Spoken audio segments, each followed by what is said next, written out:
3, 2, 1. Sean bienvenidos a este sitio en el que la pregunta les abre la puerta.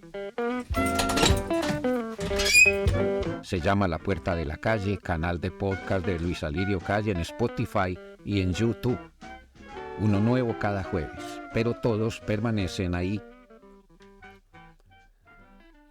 ¿No les parece a ustedes que siempre tenemos la misma pregunta ante el hecho de un suicidio? Y que más enfática es esa pregunta cuando quien se suicida es alguien cercano a nosotros. Así sea un vecino que solo veíamos de vez en cuando. Tal pregunta, casi única e incontestable, es ¿por qué? ¿Por qué lo hizo?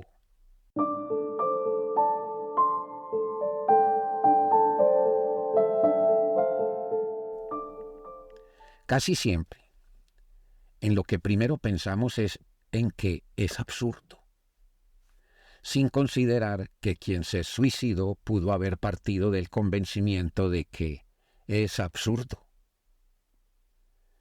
Conocí el caso de un muchacho, a quien llamaré Eloy, entre la edad de los 25 a los 30, que agendó su suicidio con una decisión y una calma para las que no es posible, o por lo menos cuesta mucho, abrir cupo en la razón. Era empleado muy competente y muy querido de una empresa prestigiosa, a cuyos directivos un día presentó la renuncia. Dijo que haría un viaje muy largo, por lo que era preciso renunciar. Directivos y compañeros le rogaron que no lo hiciera, que se fuera a su viaje con licencia no remunerada durante el tiempo que necesitara, pero que regresara, que no era fácil encontrar trabajadores confiables, competentes y buenos compañeros como él. Eloy no oyó ruegos ni argumentos y dejó el empleo. A sus familiares, amigos y novia les dijo lo mismo. Habló de un lugar lejano y alguna razón de tipo laboral para justificar su partida. Durante mes y medio después de su renuncia, Eloy hizo trámites pendientes, saldó cuentas, se despidió de amigos y parientes. Vivía solo. En la víspera de su viaje, su novia le ayudó a hacer el equipaje y decidió quedarse a dormir con él para acompañarlo. Al día siguiente, muy temprano, Eloy se levantó, se bañó y se vistió con lo que había elegido para el viaje. Despertó a su novia para despedirse, y antes de que ella dijera algo, le disparó a la cabeza. Al ver la sangre de su novia, Eloy se disparó detrás de la oreja derecha y falleció al instante. La muchacha quedó herida, la bala solo le rozó parte de la cabeza y no entró.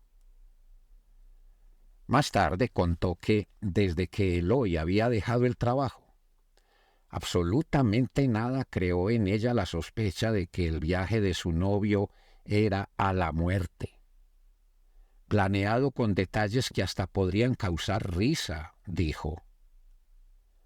Afirmó que nunca lo vio deprimido ni ansioso, ni con miedo o aburrimiento. No tenía deudas, reía mucho, nada parecía dolerle.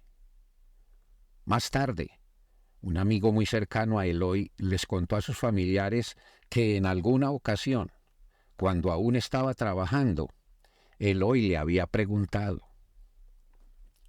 «Hombre, ¿no te parece que a veces tiene uno la sensación de estarle dando vueltas a la misma cosa, sin parar porque ese es el deber, y con la amenaza de que si uno se detiene pierde y será juzgado y condenado?»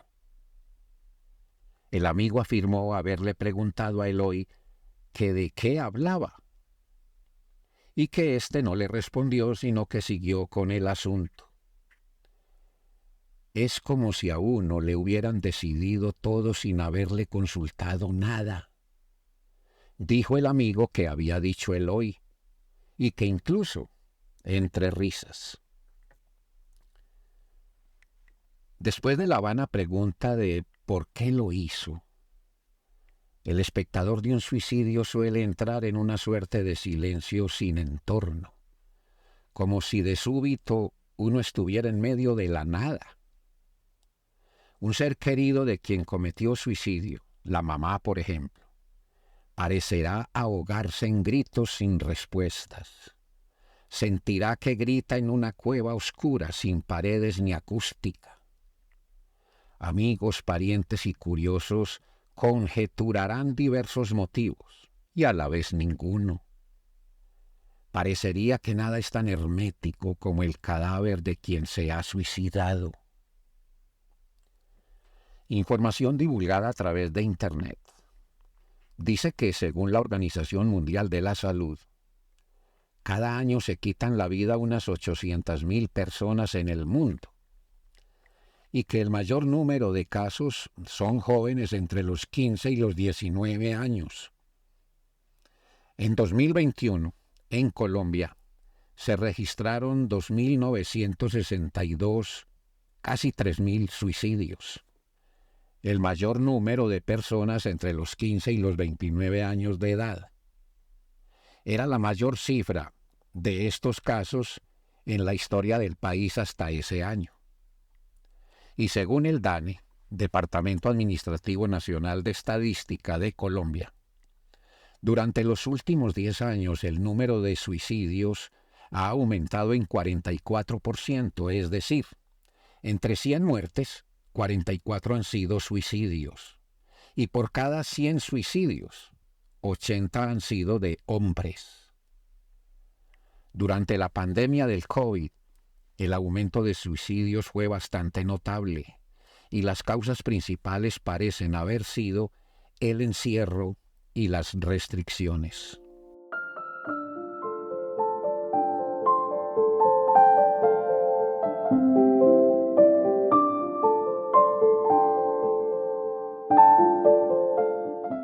En diversos momentos y lecturas, he visto citar una famosa frase del escritor y pensador argelino de la Argelia francesa, Albert Camus, Premio Nobel de Literatura 1957. Dice: no hay más que un problema filosófico verdaderamente serio: el suicidio.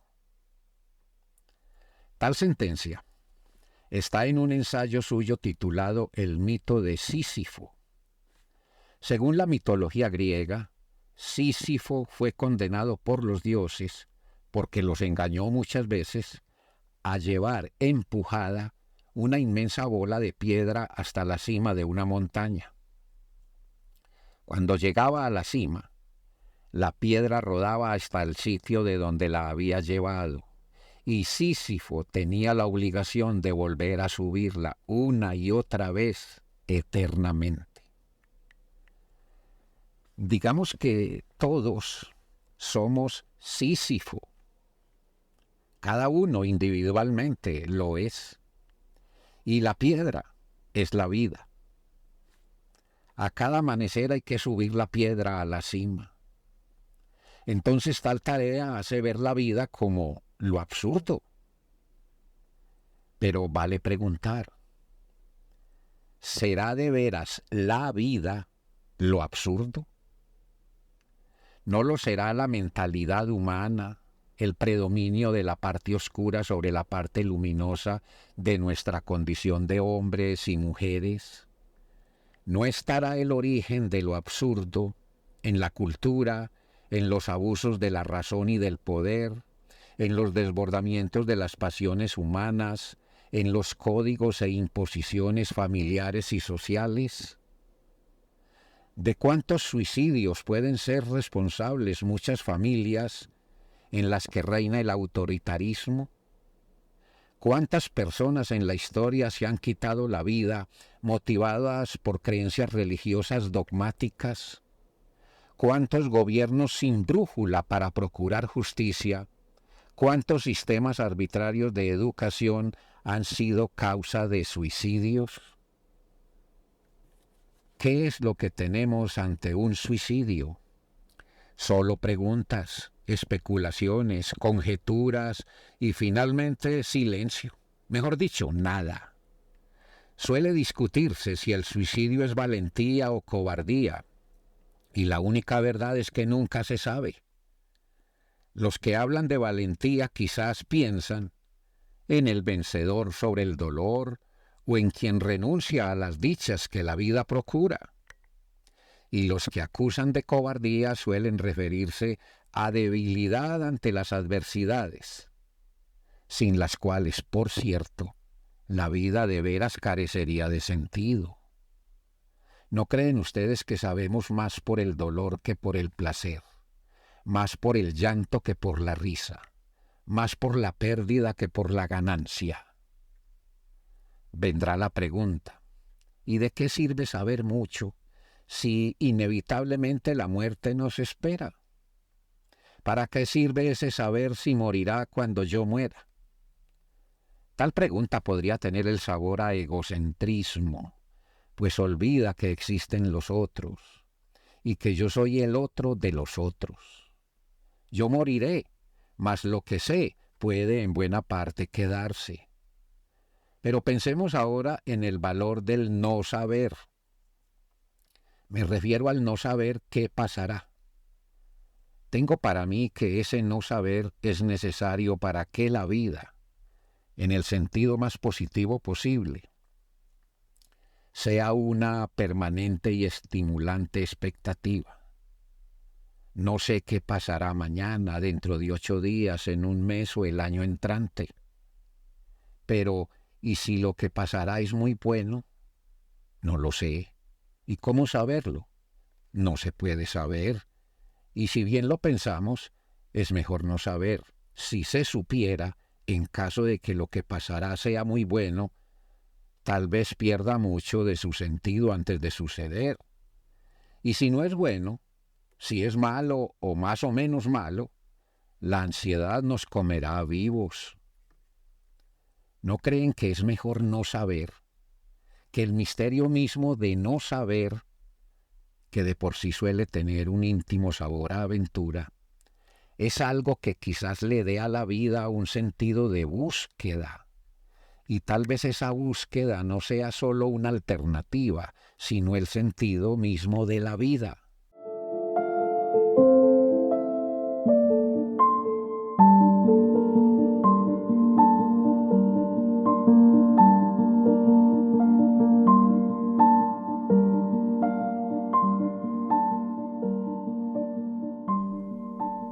Con frecuencia, tenemos más temor que valor cuando pensamos en el no poder saber qué ocurrirá.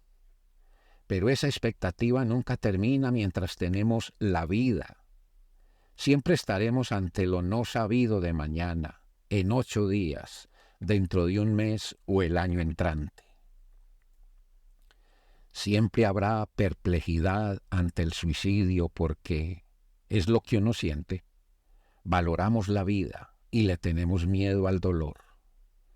Pese a los tragos amargos, preferimos pasarlos esperando como recompensa los tragos dulces. Si nos atenemos a la estadística, podríamos hasta decir que, ante el tamaño hoy de la población mundial, es pequeño el índice de personas que deciden quitarse la vida. Algún diario o noticiero en algún país pone el grito en el cielo porque aumentó allá la tasa de suicidios durante este o el año pasado o el anterior. Claro, un suicidio causa más asombro y oscuridad que cualquiera otra muerte. Ahora, suele decirse que las noticias de suicidio son perjudiciales porque pueden incitar negativamente a quienes sufren lo que técnicamente es llamado ideación suicida, que consiste en pensar, considerar o planear suicidio. Puede ser, pero para ello están las palabras y la forma de decirlas con que se dan las noticias. Ahí entra lo que algunos creen que solo es carreta de los filósofos: la ética.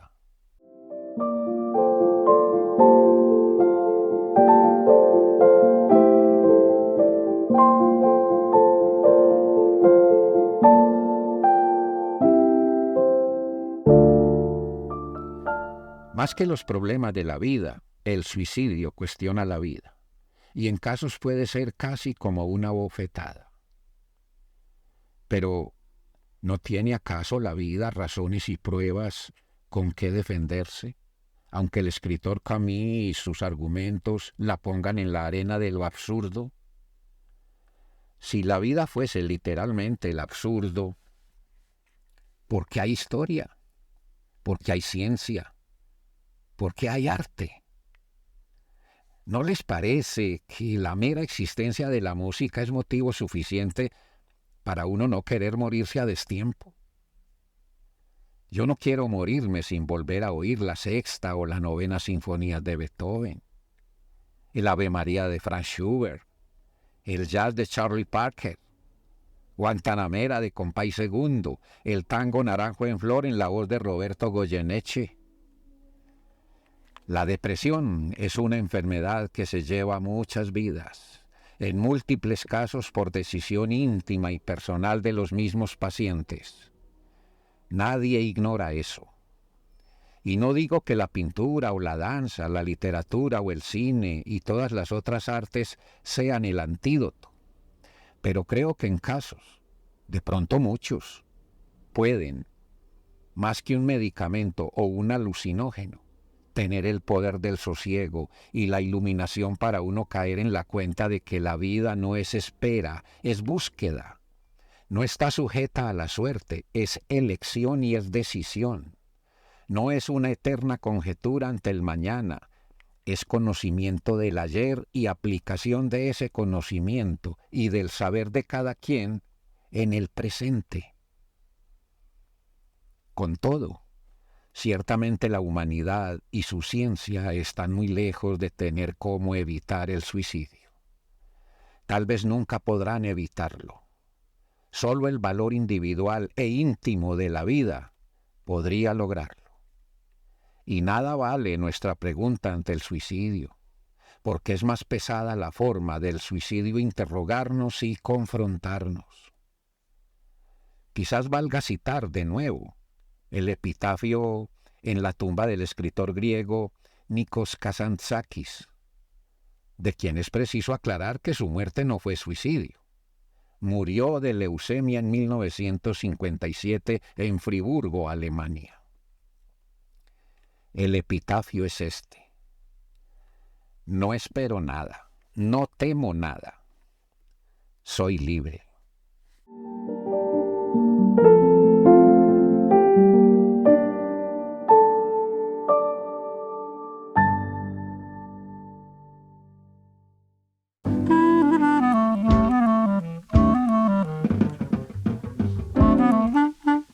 Soy Luis Alirio Calle, periodista y escritor, y esto es La Puerta de la Calle, en Spotify y en YouTube.